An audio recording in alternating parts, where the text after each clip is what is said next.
Hi there, Nikki here, Director of Dance Like a Mother and Sling a Baby Consultant. So unfortunately, as we can't be with you in class at the moment and be hands-on in terms of fitting your carriers and checking your own carrier for safety and comfort, we've done these video tutorials to help you fit your carrier before joining us online for our new virtual classes.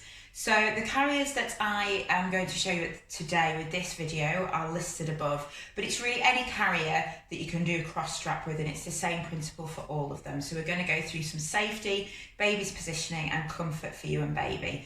The video is quite long, so feel free to skip forward, and you will have prompts above of which point we're at. So if you think, oh, I got a bit stuck by that point, you can just scroll back and look at that point.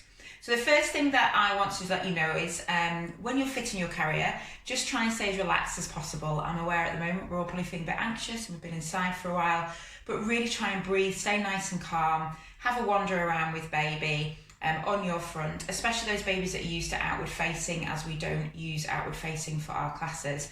And the more relaxed you are as you're fitting the carrier, the more relaxed they will be. Also fitting the carrier at a time when it's good for both of you, so when baby's not too tired or maybe when their tummy's a bit full. So just choosing a time when you both feel as relaxed as possible is a good time to practice fitting your carrier. And we do recommend practicing fitting your carrier if you're not used to it before you come to our class online.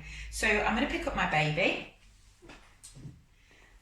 And when I'm fitting the carrier for my baby, I just want to make sure that my baby's head is on the hard part of my chest. So essentially, the waistband of the carrier needs to go where baby's bottom will be sat. What we see often is carriers that are too low, and I'll explain shortly why that isn't safe to do. So I know roughly that I need my carrier to be around this point, but normally it's on the nipped in part of your waist is probably roughly where you need it to be, but obviously it depends on how long or tall your baby is. So I'm going to pop my baby down and pick up my carrier. So the carrier I'm using today to show you is an Integra carrier.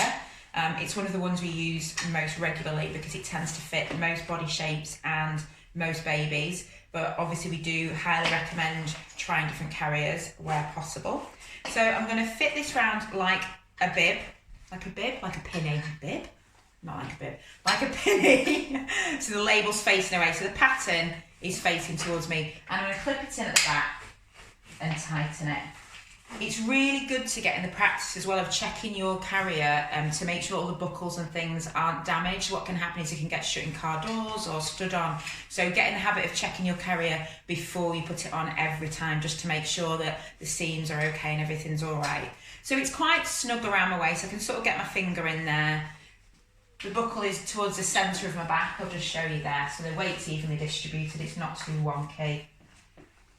And then the arms on the straps, I'm just going to make sure that the buckles are sort of fairly long because I'm going to need to reach those. So I can breathe, which is helpful for dancing and living generally. And it's not too tight. And it's nice and central as well. Then I'm going to pick my baby up. So holding my baby, I'm going to, it's a bit like putting your baby on your hip.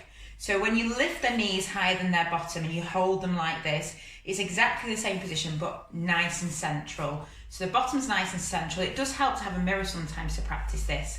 Knees are higher than bottom, so the weight is in baby's bottom.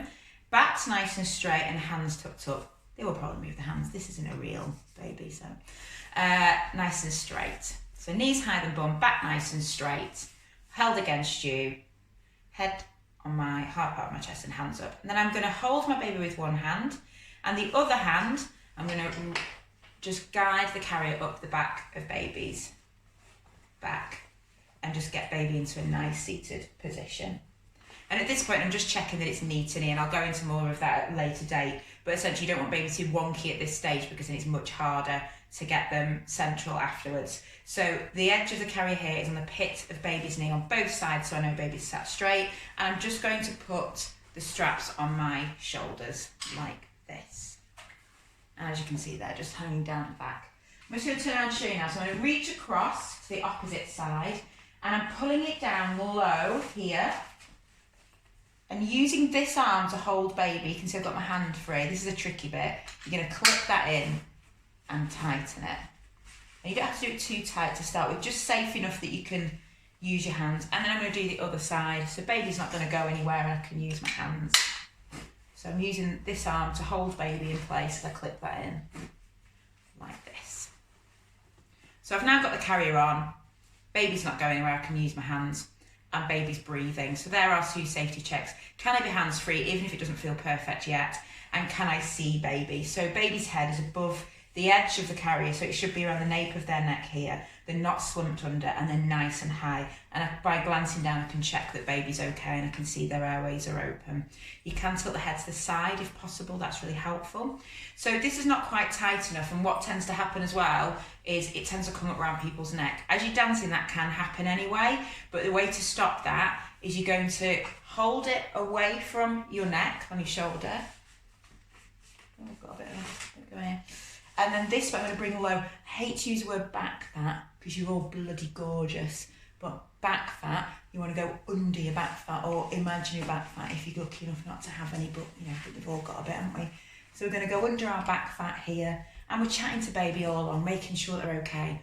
And it wants to be tight enough that when you cuddle baby, they don't move. If you bend forward and baby moves away, it's definitely not tight enough. But you should be able to fit a hand between you and baby and check that they're okay as well. So I've now got it on, it's nice and tight, it's nice and snug, and baby's definitely not going anywhere. And it feels quite comfortable for me as well. So I've pulled it away from my neck, got it nice and low, got it nice and tight. Now I'm just going to check for baby's positioning and comfort. So first of all, I'm going to check, is the carrier knee to knee? So is it on the pit of baby's knee? Again, what can happen is baby goes in wonky. Can you see how got just like a little foot sticking up that side and a leg dangling down there? That's not comfy. No one wants that. So you're going to hold baby's thighs, get them central, so it's knee to knee. And then we're going to do a pelvic tilt. So all that means is you don't want baby's bottom to be sticking out like this. You want to be tucked under and their back nice and straight. Just means their alignment's really well looked after. So we're going to grab our baby's thighs, I'm going to come a bit closer, inside the carrier like this, and you're tilting away. So it's like you're tipping 2 glasses of water away and you're just sitting them on the bottom. And you'll notice as I did that, my baby's toes went up towards the ceiling. What you'll notice is if it's the other way, they'll do that. So you want them to be up here. So knee to knee, pelvis is tilted, back's nice and supported so it's smooth against my baby's spine, and my baby's back is nice and straight.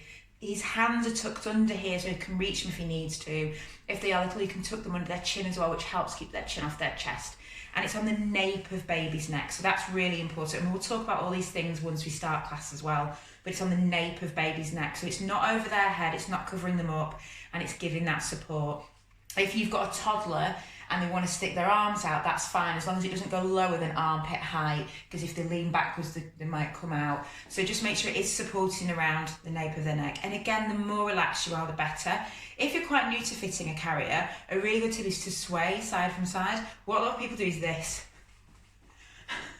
Now imagine someone was doing that to you. Would it calm you or would you get really irritated? Probably irritated. But for some reason, we naturally want to do this with our babies. But a really good way of doing it is just swaying side to side, breathing nice and slow, being aware that you're nice and calm, just relaxing them. So at any point, just slow down, do some breathing, little sway, little chat to them, little shh, little pats, and just calm them. So now my baby's in a really nice position. I can see that baby's airways are open because I can see by glancing down. The carrier's on the nape of their neck, hands are up, back straight, knee to knee with the carrier and pelvis tilted. So another thing that we do in class, which isn't something that I think a lot of people do, is we use the hood as a little bit of an extra neck support. So we're going to roll that under. I'm going to get a bit closer. So we say it's more sausage than bacon. So it's not big and flat, it's tight and small, like this. And again, you're going into the nape of baby's neck there. And then I'm going to pin that in. Don't do this too tight, unless, you know, they're fast asleep, because a lot of them, they just want to be able to look around. It can feel quite restrictive. So clip that in, she says. Easy for some. Clip it in.